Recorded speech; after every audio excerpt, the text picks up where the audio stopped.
Apa hakikat perkawinan dalam kitab hukum kanonik? Hukum kanonik mengatakan perkawinan di mana pria dan wanita, lihat. Nah, gereja tidak pernah menikahkan pria dengan pria, wanita dengan tidak. Gereja selalu menikahkan pria dan wanita, membentuk antar mereka kebersamaan seluruh hidup.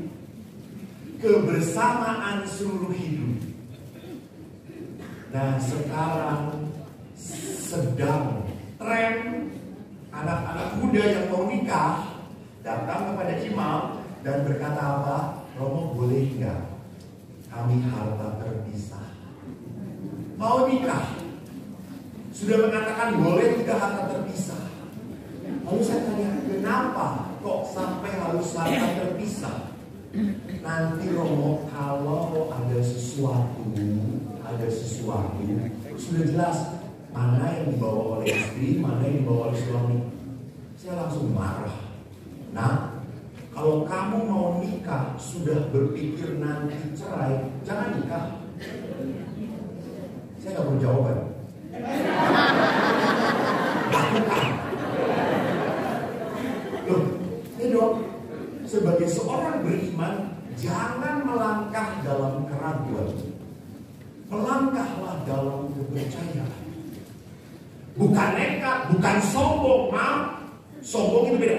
Bisa kuat urik, kurang bisa. Nah itu sombong. Tetapi dengan bantuan Allah, saya bisa. Itu orang berkata. Sehingga saya kalau mau berkati rumah, tempat usaha, saya tanya, Pak, mau berkat tempat usaha? Ya Romo, percaya nggak nanti tempat usaha Bapak maju diberkati Tuhan? Kalau si Bapak ini ngomong, ya gimana nanti aja Romo, wah diberkati loh. Kalau iman percuma. Ngapain diberkati? Ya gimana nanti aja Romo, diberkati ya nggak apa-apa, dan diberkati ya kita tutup. Jangan naon. Anda harus percaya Romo, saya mau memulai usaha ini dengan bantuan Tuhan. Dengan bantuan Tuhan. Saya percaya Tuhan menolong. Itu lihat. Jadi apa? Saya mengandalkan Tuhan. Ini orang beriman itu mengandalkan Tuhan. Bukan menjadikan Tuhan itu sebagai apa? Sebagai jalan pemecah setelah kita gak bisa apa-apa lagi. Nah, itu salah. Pernah siang-siang seorang ngomong nanya kepada saya, Romo, saya punya toko bareng-bareng di Batu Roba. Ayo toko batu itu mending diberkati bisa. Terus kita datang Roba dulu. Terus toko kok kosong Romo. Terus setelah ini gimana? Saya berdoa. Terus Tuhan menjawab apa? Tuhan bilang sudah jawab kangkong. Jawabnya dong, kong telah.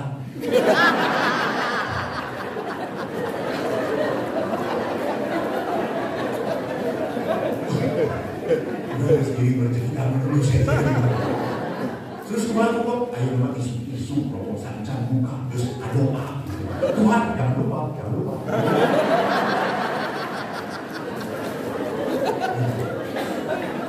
Jadi orang beriman tuh mau memulai berdoalah, bukan mau pada saat punya masalah hari berdoa. Salah. Mau memulai berdoa. Tuhan, saya mau memulai bersamamu. Nah, ini orang beriman. Maka sama, perkawinan pun harus dilakukan. Bukan nanti harta terpisah kalau ada apa bersama Tuhan. Kamu berjalan bersama Tuhan dulu. Dan apa tujuan perkawinan? Menarik. Next. Lihat tujuan perkawinan di sini. Next. Perkawinan adalah persekutuan seluruh hidup yang terarah pada kesejahteraan. Lihat. Bukan kebahagiaan. Salah.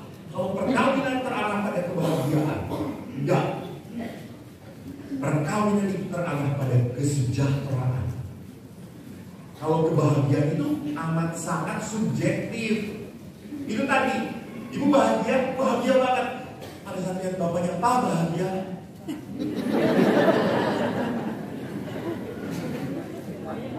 Sampai pernah ada yang dikatakan, Bu, perkawinan udah berapa tahun? 25 tahun. Romo, suami gue 25 tahun Romo, tapi penderitaannya 30.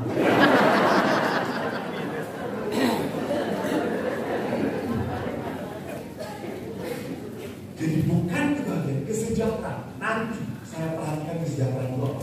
Dua, prokreasi itu kelahiran anak. Tapi tolong ya, anak itu berkat dari Tuhan. Mau diberi atau tidak tergantung Tuhan. Dan ini bukan keharusan. Saya sudah nikah Tuhan, saya harus punya anak. No. Ini pemberian. Maka gereja bagus. Bagi orang yang tidak punya anak, gereja menganjurkan dua hal. Satu, angkat anak. Adopsi. Dari seorang anak yang latar belakangnya jelas. Jangan sembarangan. Yang kedua, gereja mengajarkan apa? Bagi suami istri yang tidak punya anak, hidupmu tetap harus berbuah. Ini bagus kata-kata tadi dari Romo, berbuah. Apa artinya berbuah? Pohon mangga ada buahnya. Apakah Anda pernah melihat pohon mangga itu menikmati buah mangga?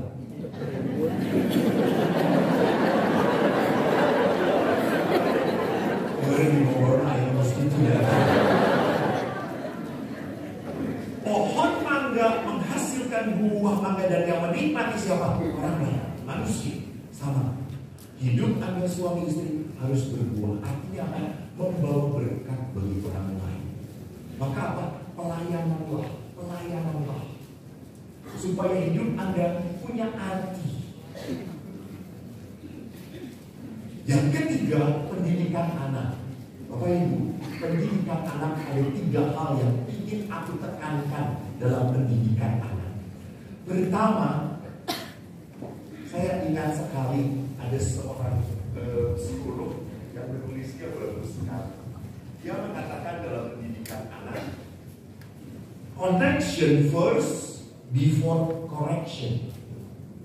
Jadi yang pertama tuh, Anda harus punya koneksi baru bisa koreksi. Bisa nyuruh-nyuruh. Nah, orang tua tuh sering menyuruhnya, tapi nggak punya koneksi yang baik dengan anaknya. Jadi anaknya jengkel, marah. Mama ini taunya cuma nyuruh-nyuruh dan nyalahin doang. Tapi mama tidak pernah menghargai aku. Itu kata-kata anak yang tidak dimengerti oleh orang tua. Maka yang benar adalah apa? Koneksi dulu. Anda punya kedekatan dengan anak. Anak merasa mama papa itu teman. That is home. Aku bisa ngomong apapun Romo kepada mama dan gak pernah disalahkan. Wow, edan. Itu orang cukup baik. Tapi ayah itu setik-setik disalahkan. Setik-setik disalahkan. Maka akhirnya anak akan ngomong dengan mama. Saya baru satu kalimat, mama ngejawab langsung 3 polio.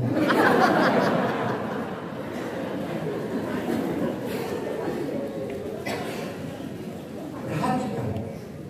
Jadi anak itu butuh apa? Bonding, ikatan dengan mama papa. Dan maaf, masalah sekarang yang paling menyedihkan adalah apa? Anak kurang punya relasi kehangatan dengan papahnya. Saya pun demikian. Papa adalah sosok yang cool.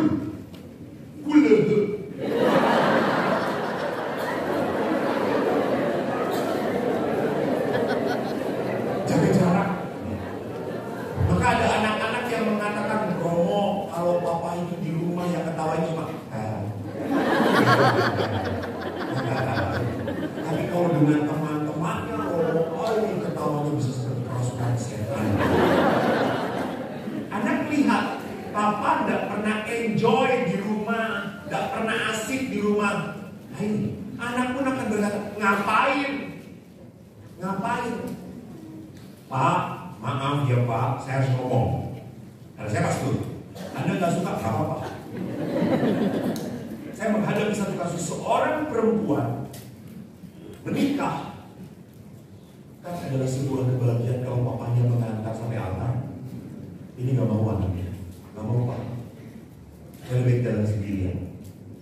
Papa yang gak pernah dekat dengan saya, sekarang mau nganter. Ngapain? Enggak. Menangis papa. Sampai menyembah-nyembah pada anaknya. Enggak mau. Saya malu. Saya gak pernah merasa punya papa. Jadi perhatikan, connection itu penting sekali. Yang kedua adalah apa? Tolong anak-anak lebih baik diajak bareng-bareng. Jangan hanya bisa, nah doa. Sebelum tidur doa ya nak. Papa nanti. Kapan pak? Tahun depan.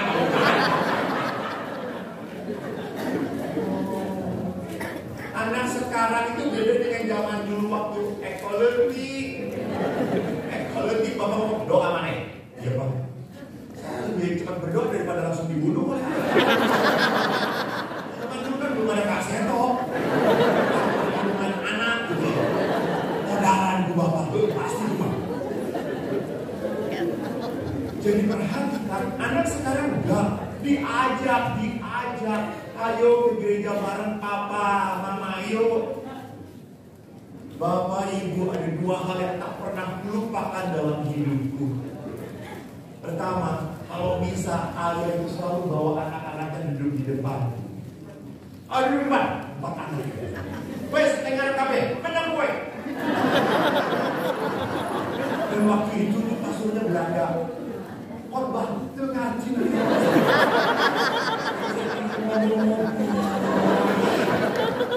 Romo yang gede tak ganti. Tetapi bapak ibu, maaf, walaupun romonya 14 menit itu, ayah saya itu gimana nih?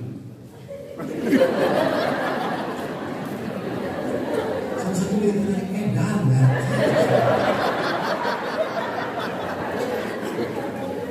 Dia pulang ke rumah saya Pak, bapak ini mandok-mandok nomor 3 Pak. Yora.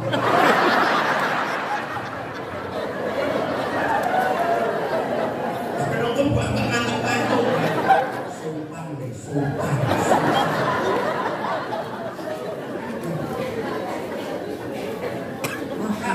Maka dari itu Pak, jangan banyak ngantuk-ngantuk. Romonya jadi lebih semangat.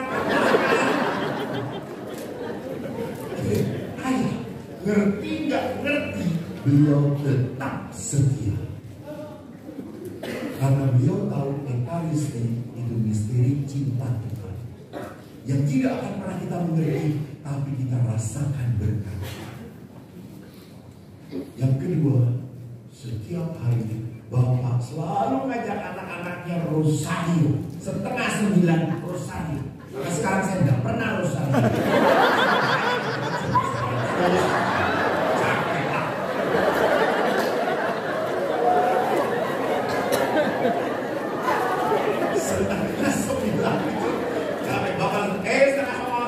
Rosario itu 4 anak, tidak ada yang suka-suka. Semua dalamnya kayak asupan.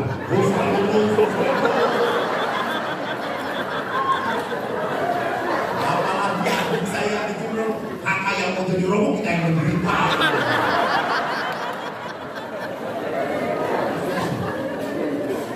Dan kalau udah rosario, saya dengan adik saya itu main kereta cepat. Kita kebagian salam Maria, langsung salam Maria berangkat cepat.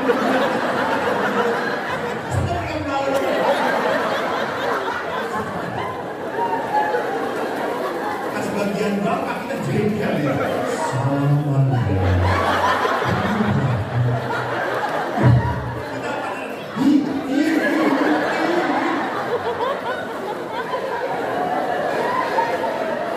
Tapi kalau kita rosario kita usul Pak, yang salah Maria kita aja Pak.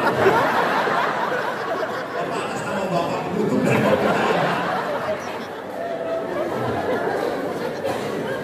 Tapi bapak ibu. Walaupun rosario yang seperti itu berbuah baik loh untuk kita. Kita pertama jadi romo coy. Anak kedua prodiakon. Anak ketiga keempat menikah dengan beda gereja dan beda agama. Anak ketiga beda gereja, tetapi anak-anaknya dididik secara Katolik.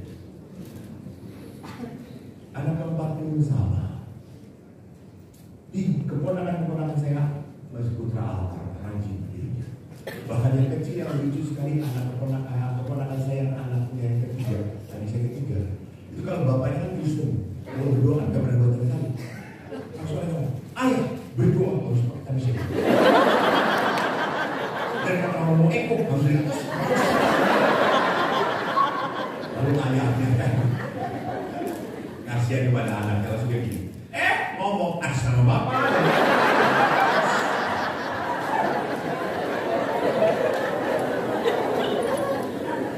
Saya bangga dengan adik-adik saya. Dari mana gaung itu? Dari mana gaung itu? Karena ayah menanamkan. Maka maaf ya, saya suka sedih orang-orang muda sekarang pacaran dengan Kristen jadi Kristen, pacaran dengan gereja Protestan jadi Protestan, mereka dengan ibu haji jadi Muslim. Naon, jadi naon, udah. Agama komen salin, agama begitu budaya pindah-pindah, nggak bisa. Jadi kenapa sampai seperti itu? Loh, bagaimana cara mendidik anak? Pak, Bu, iman adalah warisan yang berharga.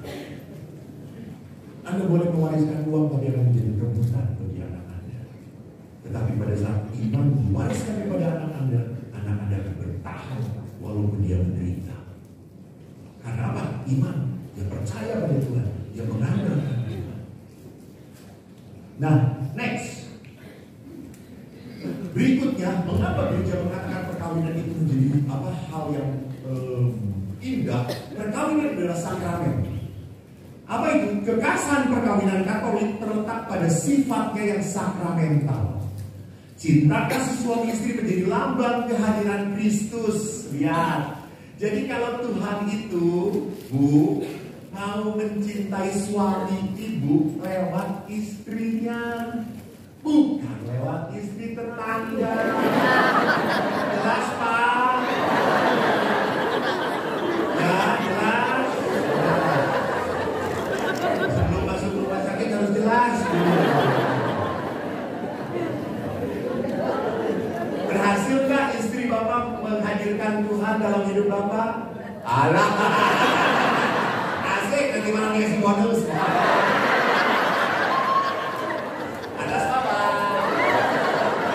Jangan lupa berdoa dulu. Kalau perlu rosario.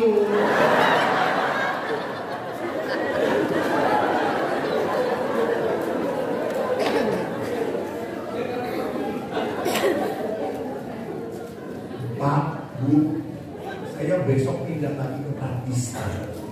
Rumah Lentren. Di Pratista ada satu kapel yang punya gambar Yesus yang unik. Yaitu apa? Yesus tanpa tangan. Jadi hanya tubuhnya doang. Itu bukan rekayasa. Itu gambar itu kami contoh dari Jerman. Di Jerman ada sebuah patung yang seperti itu. Jadi dulu itu kan gereja dibombardir zaman Perang Dunia Kedua, dihancurkan.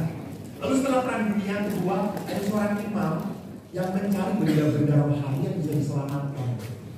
Lalu seorang imam itu datang ke gereja, ada patung Yesus yang belum memang terpasang di gereja, dan dari marmer jatuh, tangannya patah.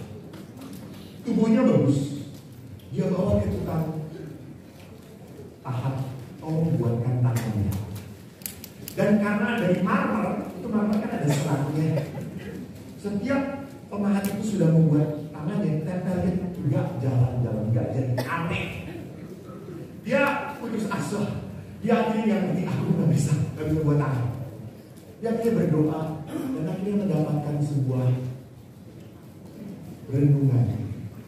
Dan setelah pasturnya datang, sudah selesai, sudah pastor.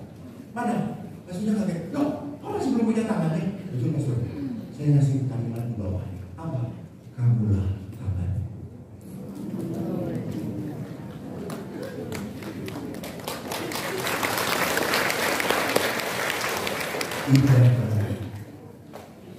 Jadi Romo yang ketua MBA itu Romo Aris tidak akan pernah merasakan kasih Tuhan kalau tidak dicintai oleh Romo.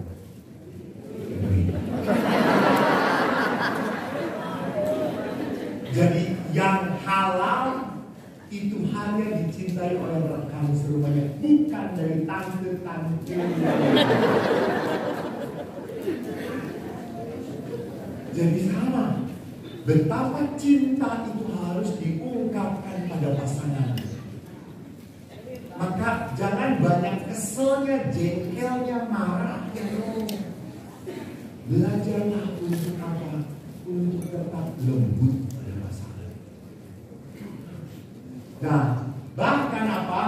Maka tidak hanya menghadirkan kasih Tuhan, Allah pun memberikan rahmat, memberikan kekuatan. Anda berkata, Tuhan sebetulnya saya sudah tidak kuat. Ya ngomong dengan Tuhan, ngomong. Biar Tuhan beri kekuatan. Lain cicing wae. Loh, Tuhan kan Allah kita, Bapa kita. Selama saya minta, Tuhan akan turun tangan. Saya banyak menghadapi kasus-kasus berat. Ada seorang ibu menjengkelkan banget. Dia sudah konsultasi ke Romo Yohanes, ke uskup ini, uskup sana, masuk sana, dan masih nggak ngerti, nggak ada kerjaan. Dia datang kepada saya. Lalu 1 jam cerita, saya bilang, Bu bagaimana ini? Sudah Romo. Kalau ini sudah juga semuanya Romo.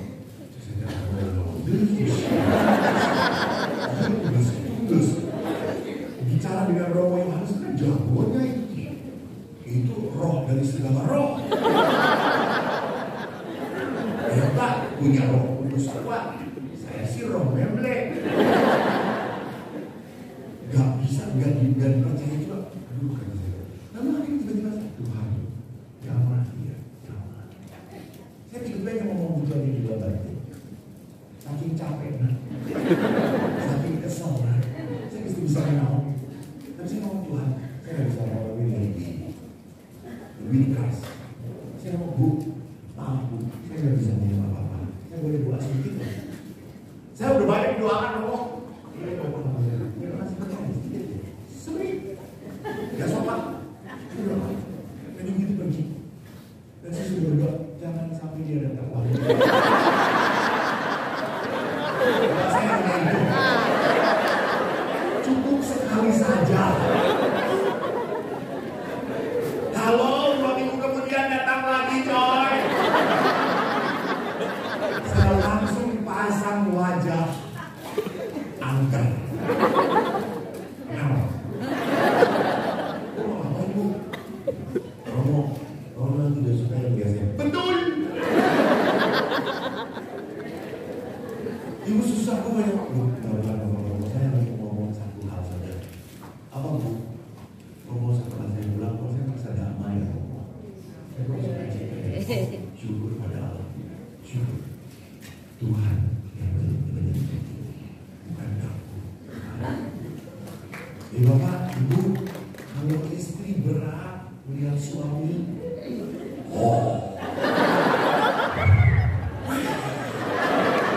ingat, waktu tidur suami ada sedang berkomunikasi dengan gendero. Jangan peluk ya Pak.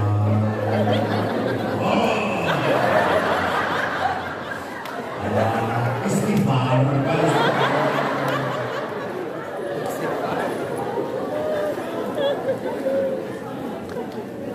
Doa Tuhan gak apa-apa.